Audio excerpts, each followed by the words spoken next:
Miq, do të flasim për një histori që ka zanafillën në vitin e mbrapsht, 1997, atëherë kur Rezar Metaj ekzekutoi me armë zjarri Sokol Mhidhin. Por disa vite më pas, dy vëllezërit e Sokol Mhidhit, Artur dhe Arben Mhidhi, ekzekutuan duke u hakmarrë Rezar Metajn dhe më pas u aratisën në Itali duke filluar një jetë të re, duke ndryshuar dhe identitet në Artur Davidi dhe Arben Gjermeni. Kështu për shumë vite i shpëtuan drejtësisë dhe dënimit me 32 vite burg në total, në mos gaboj në vitin 2000-2001 që kishte dhënë drejtësia shqiptare. Gjykata e Luqjes për këtë ngjarje. Ndërkohë që historia u rikthye në vëmendje pak ditë më parë pasi Sokol Mhidhi, pra për të cilin dy vëllezërit morën hak, është babai Senado Mhidhit, ish banor i reality show Big Brother VIP. Edhe ai vetë e ka rrëfyer këtë histori. Dy gjashtë e tij u arrestuan në Itali dhe pritet sipas policisë në njoftim që dha pak ditë më parë të ekstradohen në Shqipëri. Por çfarë ndodh me ekstradimin e tyre, për të do të flasim në një bisedë me avokatin Eduard Bulllaraj. Avokat, përshëndetje dhe faleminderit. Përshëndetje, faleminderit juve. Faleminderit juve. Për ta nisur një koment të parë, por më shumë do ndalemi ndoshta përveç fenomenit hakmarrjes së të tjerëve, edhe që kjo histori u bë më shumë edhe më e përhapur dhe për shkak të nipit të tyre, që ishte në Big Brother, por a ka rrezik që ata të lirohen, pra çfarë thot kodi procedurës apo kodi penal në këtë raste, mund të jetë parashkruar dënimi i tyre? Atëherë, dënimi i tyre nuk është parashkruar. E para, sepse është vrasje. E dyta është kategoria e vrasje për hakmarrje, që është një nga plagët më të mëdha të shoqërisë shqiptare, ndërkohë që nuk mund të parashkruhet hakmarrja sepse kështu e ka ligji shqiptar. Pra për vrasje. Për hakmarrje janë dënime kapitale që bëhet. Kështu që nuk është e parashkruar paska se dënimi i tyre në vlerën e tyre ka një dënim 32 vite. Në total? Total. Pra të dy vëllezërit në total kanë marrë 32 vite dënim. Që mund të jetë, pasi unë se kam vendimin në dorë, mund të jetë një vendim që i ka dhënë të dyve nga 16 vite, sipas orën që kam pasur në ekzekutimin e kryer në vitin 99. Rëndësia më e madhe e të gjithë kësaj çështje ka të bëjë me mënyrën e bashkëpunimit ndërmjet dy organeve, dy shteteve dhe dy institucione më të rëndësishme që janë Interpoli. Duhet të themi që sot asnjë lloj vrasje nuk mund të anashkalohet ose që të mbetet jo vetëm e pasbonuar dhe e pakapur. Avokat, diçka tek pjesa e parë se ka një debat edhe mes juristëve, me lejoni të kumgur dhe njëherë, pra si qëndron e vërteta në kod e shkruar, nëse kanë kaluar pra 15 apo 20 vite apo 25, ka parashkrim për dënime të caktuar edhe këtu përjashtohet ajo që ju thap për hakmarrje? Atëherë, nëse do ishim në kushte të tjera, parashkrimi do të bëhej, por këta janë shmangur drejtësisë e para. Po janë shmangur? E dyta. S'ka në shmangjen e drejtësisë, ai. Atëherë, parashkrimi ka të bëjë sepse këtu do të zbulohen edhe shumë gjëra tjera, përveç kësaj vrasjes së vitit 99. E para kjo. Sepse viti 97 ne dim se çfarë risolli të gjithë shteti shqiptar në tërësi.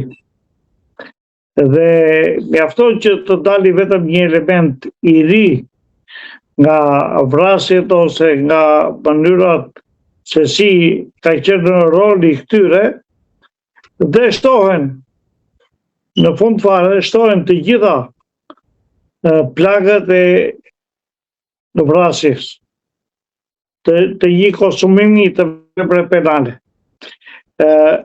Kur është vrasje me paramendim, do të themi që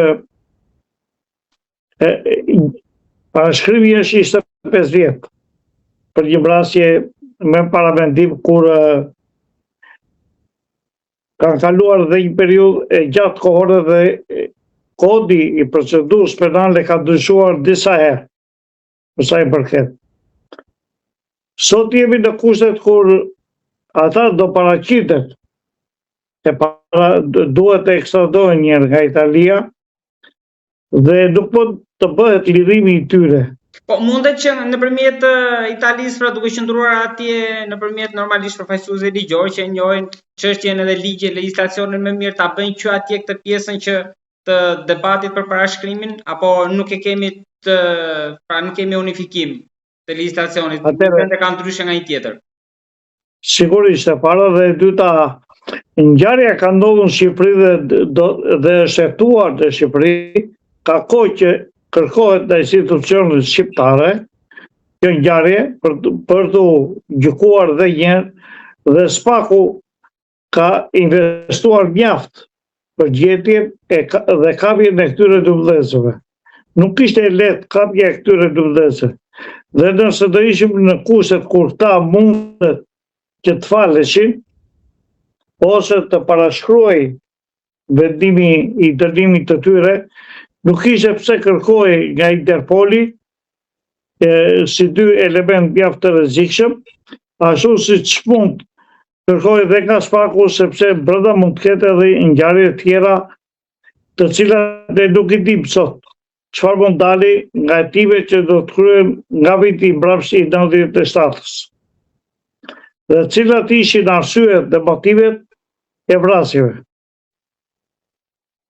Sepse është shumë e thjeshtë që u vra një gjeton dhe pastaj u ngrit ata gjetoni tjetër dhe vran gjeton. Ndërkohë që këtu jemi në kushte tjera. Dhe të dy këta vëllezër në atë kohë ne nuk kishim as sistemin e gishtave të gjurve.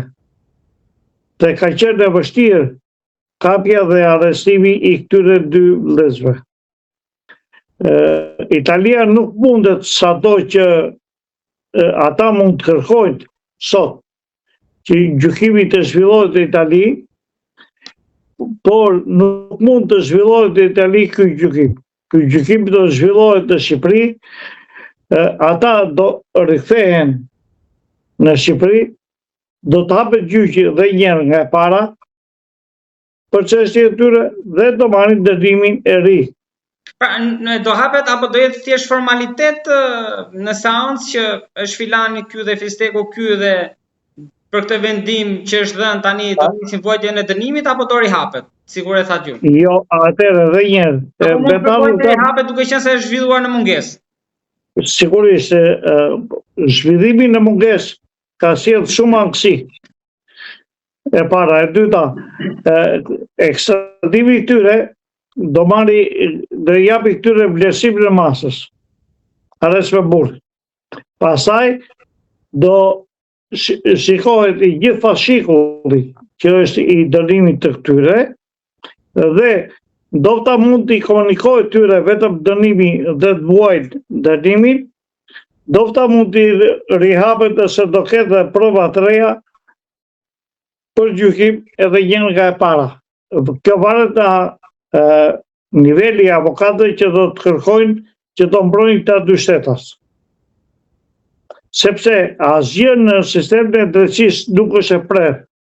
Nuk është si diçka ekstrakte ose si themun eksakte, do thosha si ushtrimet e matematikës. Drejtësia është mjaft e gjerë dhe ka interpretime nga më ndryshme. Ka një larmi. Do thosha që do të mund dalin prova të reja, të cilat mund të nxjerrin pafajshëm ose mund të nxjerrin edhe me dënime që ata kanë marrë në 16 vjet ose në 15 vjet, varet si i kanë dënimet nga gjykatat që i ka dënuar. Sepse ky vendim, me sa di unë, nuk është ankimuar dhe të gjitha janë kryer në atë kohë dhe dënimi që kanë marrë të dy këta në atë kohë që kanë marrë pavarësisht se këta u larguan, gjykimi i tyre u bë dhe këta e morën dënimin. Që thot, nëse në 2001 këta janë dënuar, i bie në momentin që këta janë njoftuar mund të kenë marrë informacion në vitin 2002 ose 2003 dhe mund t'i kenë ngelur për këto 25 vitet, mund t'i kenë ngelur dhe 1 vit që plotësoi 25 vit që i parashkrimit të një dënimi. Pra, këtu do llogaritet edhe koha e parashkrimit. Në momentin që është firmosur, zbardhur vendimi dhe janë njohur ta me vendimin ose avokatët e tyre, nga i moment fillon edhe parashkrimi. Dhe nuk e dim dhe sa mund të kenë ngelur, mund të kenë ngelur ndoshta edhe 6 muaj, mund të kenë ngelur dhe 1 vit. Mund të limite. Po, për limitet dhe jemi në limitet e fundit kohore, për sa i përket i parashkrimit për 25 vjet për tilla vrasje, e cila unë mendoj se nuk i ka plotësuar gjitha fatet e parashkrimit. Avokat, mund ta ketë ndihmuar policinë në bërja publike e historisë? Atëre, bërja publike e ngjarjes të krijuar në Big Brother e ka rizgjuar edhe një, e ka çuar në vëmendjen e policisë të gjithë atë fabull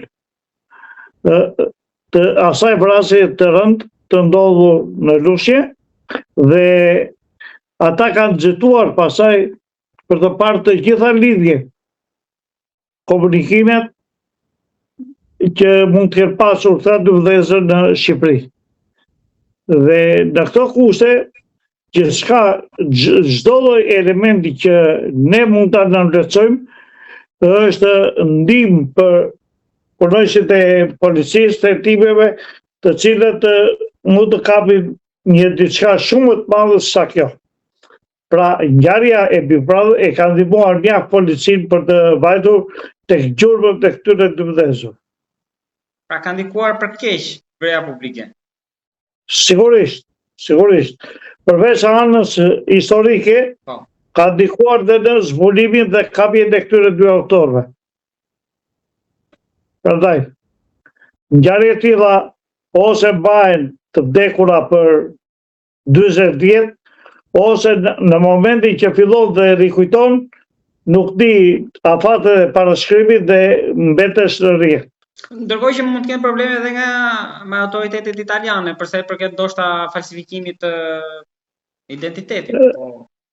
Asaj pjesa tjetër e falsifikimit dokumentave është pjesë që i ngelet palës italiane, e cila e gjykon dhe mund ta vendosin dhe me një gjomë pjesën e falsifikimit të dokumentit të rem. Por, pjesa më e rëndësishme ka të bëjë me pjesën shqiptare. Jo me pjesën italiane. Historinë si gëzhoja e vjetër që... Patjetër. Dhe ne nuk e harrojmë kollaj hakmarrje.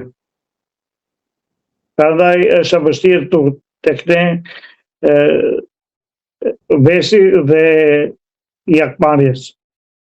Është një nga të trashëgimit ose plagët më të rënda të shoqërisë shqiptare. Prandaj. Avokat, për të kaluar tek një tjetër çështje, ju thatë pak më lart tek rasti i Senatos që atëherë nuk kishim mundësi që të merrim shenjat e gishtrive. Ndërkohë që nga sot hyri në fuqi sistemi i ri për hyrjen në zonën Schengen dhe tashmë çdo gjë do bëhet nëpërmjet shenjave të gishtrive.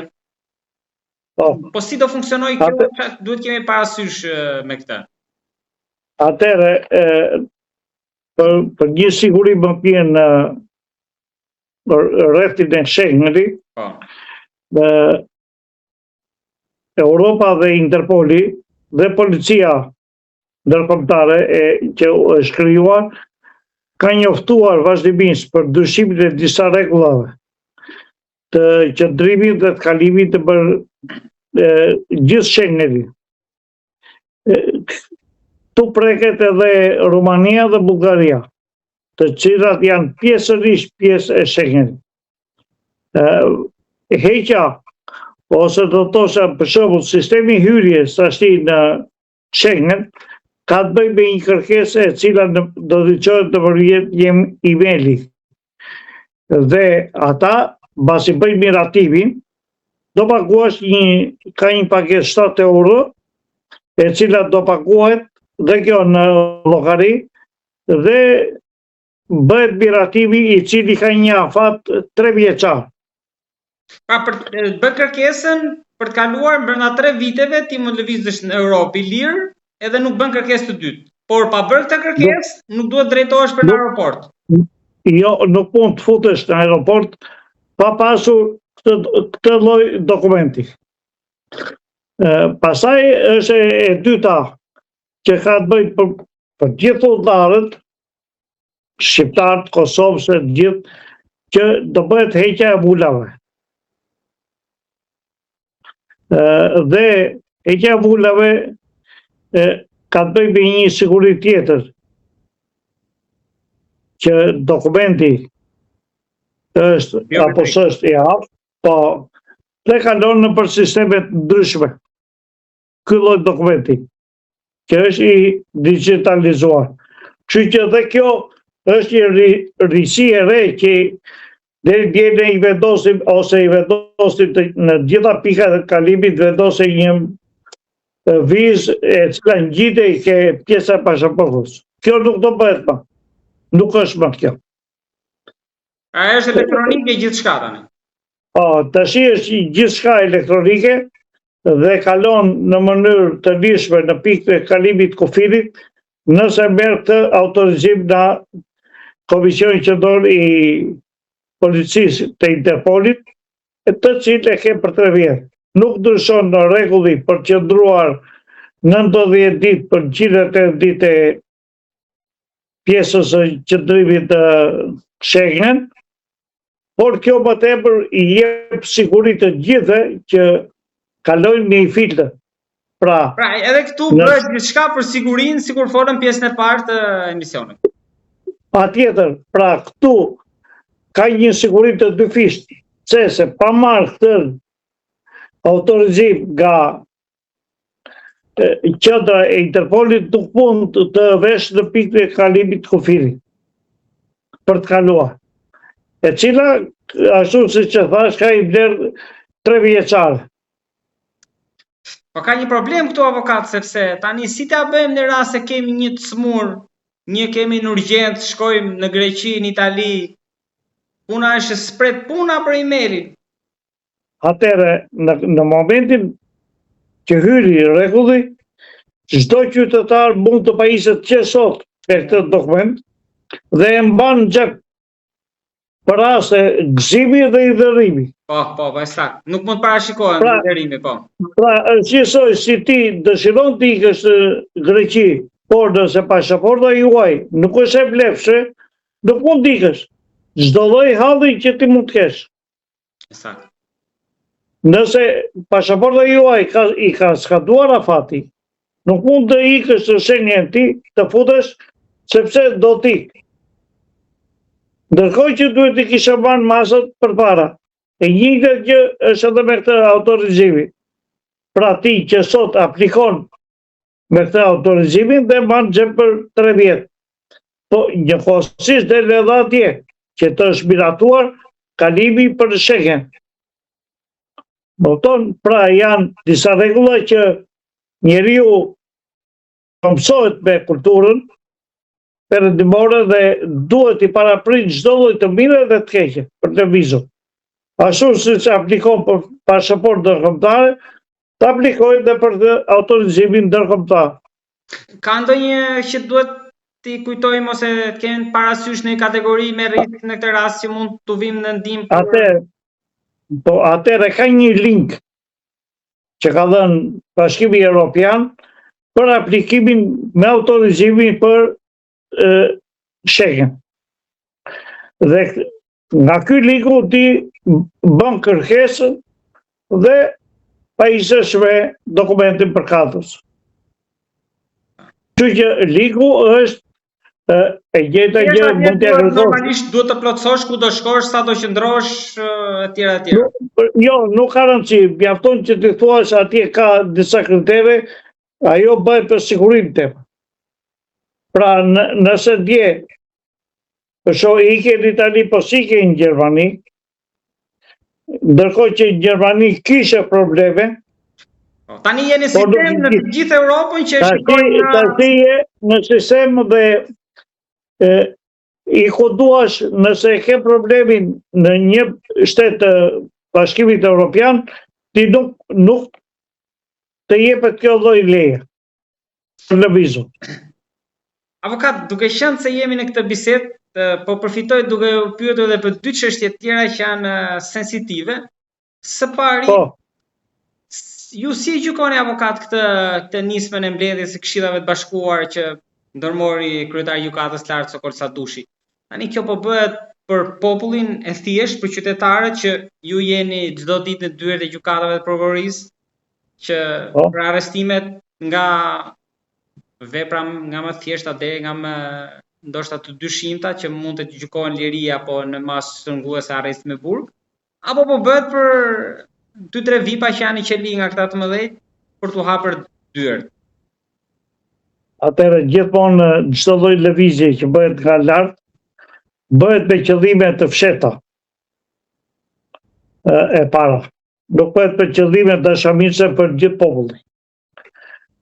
Sepse nëse do bëhet për qëllime dashamirëse për popullin, kjo lloj lëvizje bëhet në parlament me ata 140 deputet që kemi. Pra të ndryshojë kodin procedurës penale.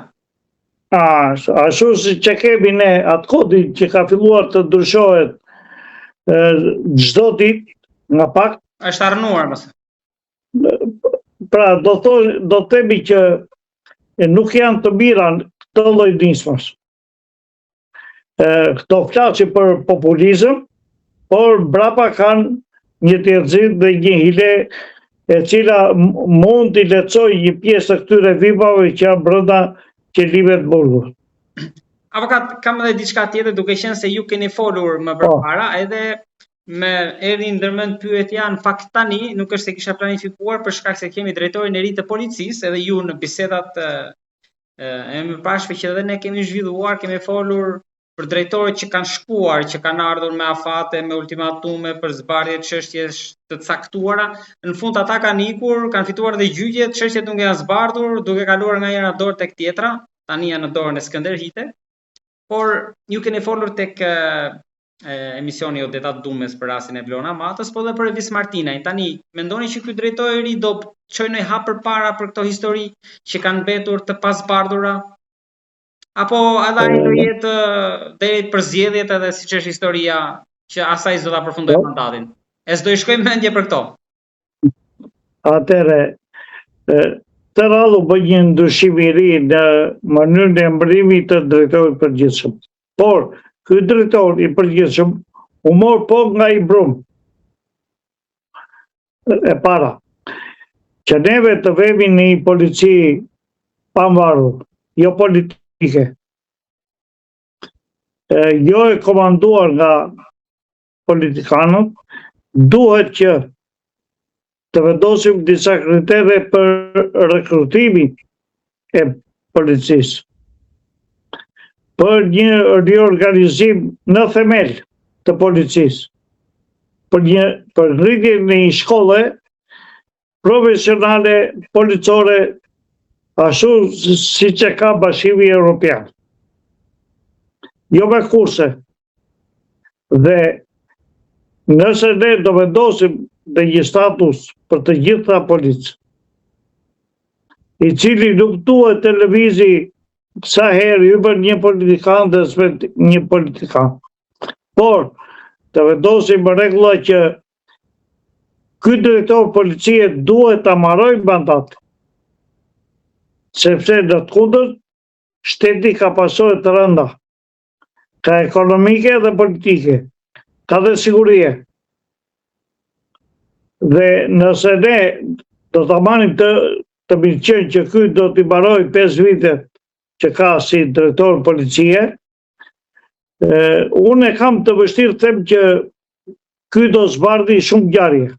Do zbardhë shumë ngjarje. E kam të vështirë ta them. Sepse edhe ky është pjesë e atyre që i kanë mbuluar një pjesë, janë marrë me shumë një pjesë dhe nuk kanë krijuar atë besimin e dur profesional një.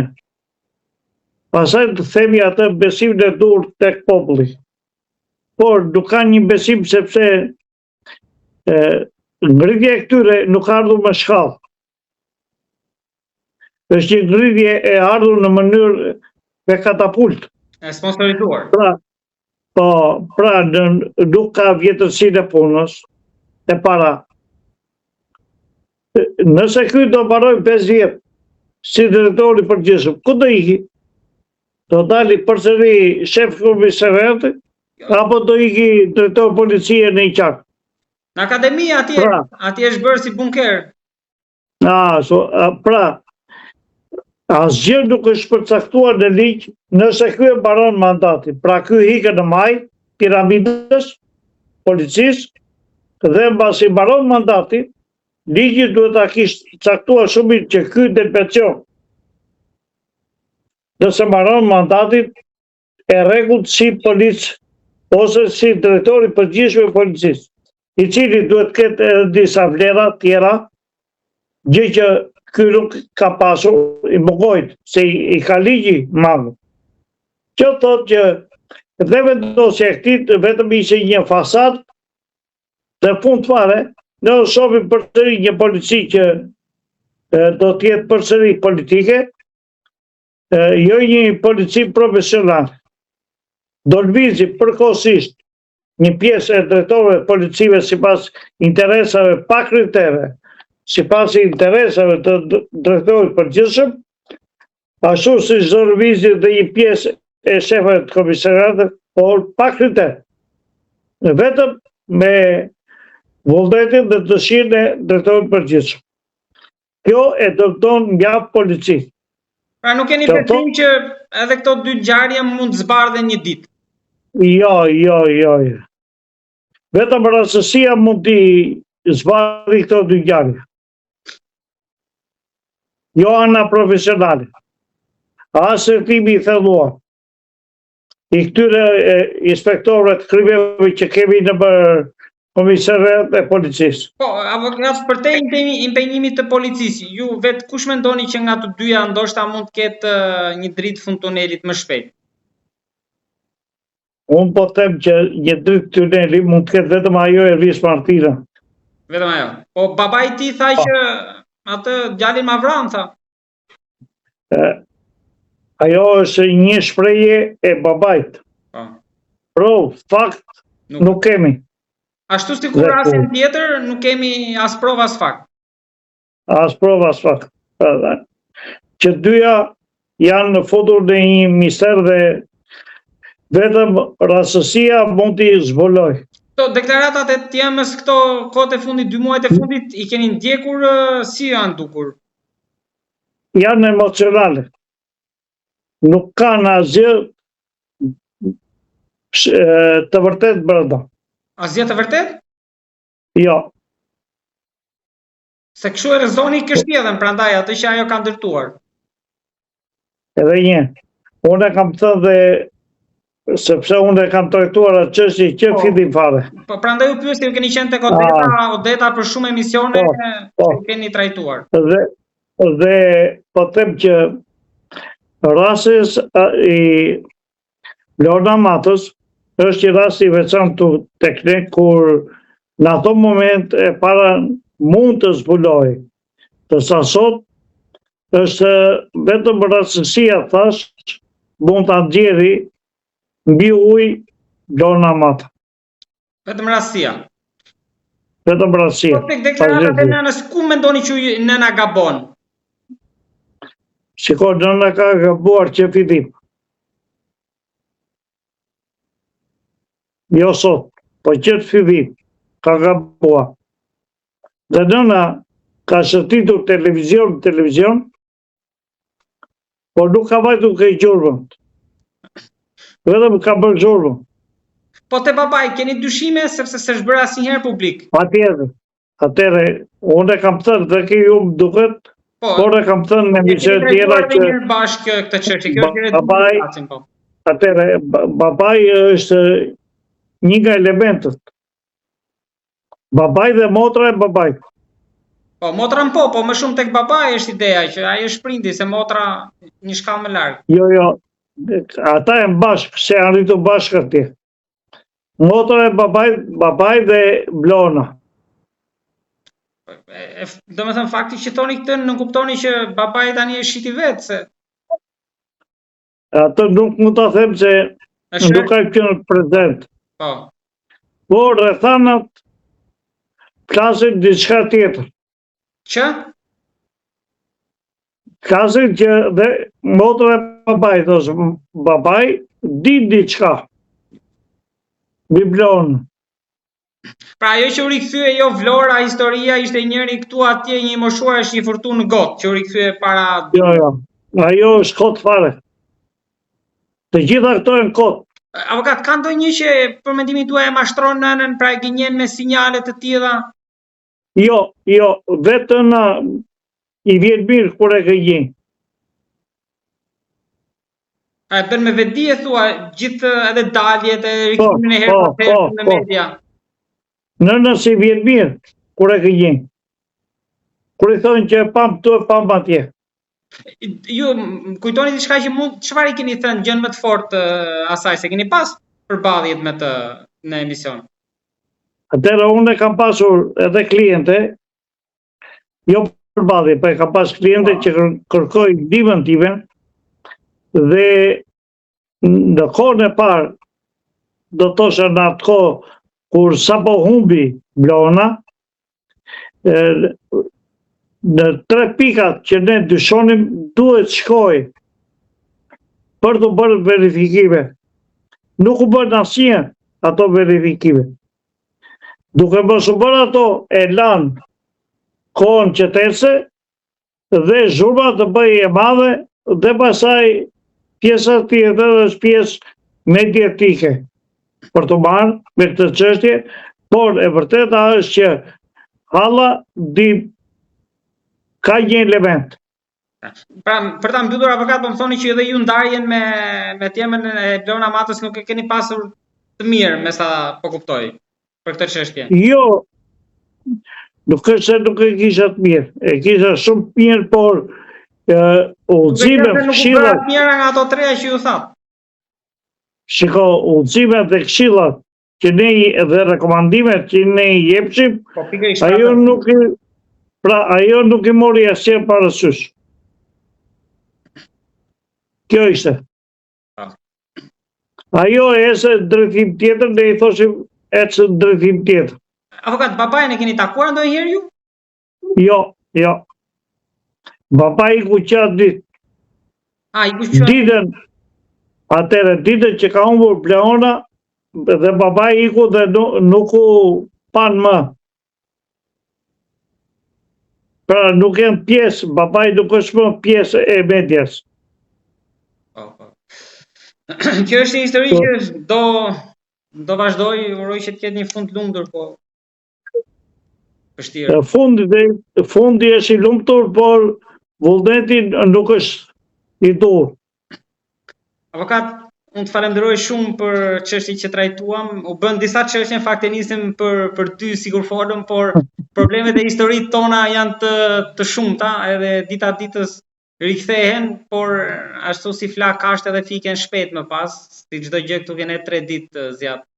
Historia, prandaj edhe problemet na rikthehen shpesh, sepse nuk e kemi të përfunduar asnjëherë si cikël. Unë të falenderoj shumë, avokat. Faleminderit juve.